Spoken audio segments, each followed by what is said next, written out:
ჩვენი ქვეყნის პირველი პირი აზრთა სხვადასხვაობის მიუხედავად, რა თქმა უნდა, პრეზიდენტია. ჩვენი გიორგი მარგველაშვილი საქართველოს ისტორიაში პირველი პრეზიდენტი მარგველაშვილია. განა ეს არაფერს ნიშნავს? ბატონმა მარგველაშვილმა განცხადება მაგას ვენაცვალე მე, მაგის დამნიშნეს ვენაცვალე მე. მაგას გაუმარჯოს ღმერთმა.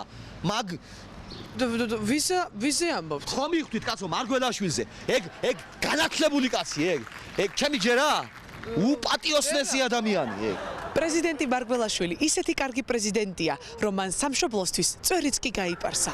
წინა პრეზიდენტისგან განსხვავებით, იგი სწრაფად არ დადის. საერთოდ არსად დადის და ვერ დადის. თუმცა ერთხელ ისე კარგად მოიქცა, რომ იაპონიაშიც გაუშვეს. პრეზიდენტი უნდა იყოს მკაცრი. ერთს რო იტყვის, მისი სიტყვა უნდა ესმოდეს მთელ მთავრობას. მორჩავს, რომ აღარ შეიძლება კამათი. და ჭურჭულით უნდა ლაპარაკობდნენ პრეზიდენტს. ანუ თქვენ რას ამბობთ, რომ პრეზიდენტი მარგველაშვილი უფრო მკაცრი უნდა გახდეს? მოიცა. სააკაშვილი აღარ არის პრეზიდენტი?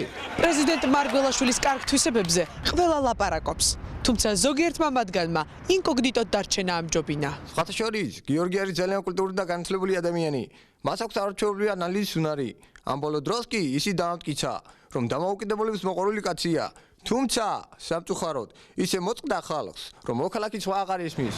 პრეზიდენტი მარგველაშვილი ისეთი ძლიერია, რომ მან ერთხელ ბესელიასაც კი ენა შეუბრუნა. საღამოს 10 საათის შემდეგ მისი ძალა უზომოდ იზრდება. და ბოლოს, თუ ჭკვიანად არ ვიქნებით, ვეტო დაგვედება.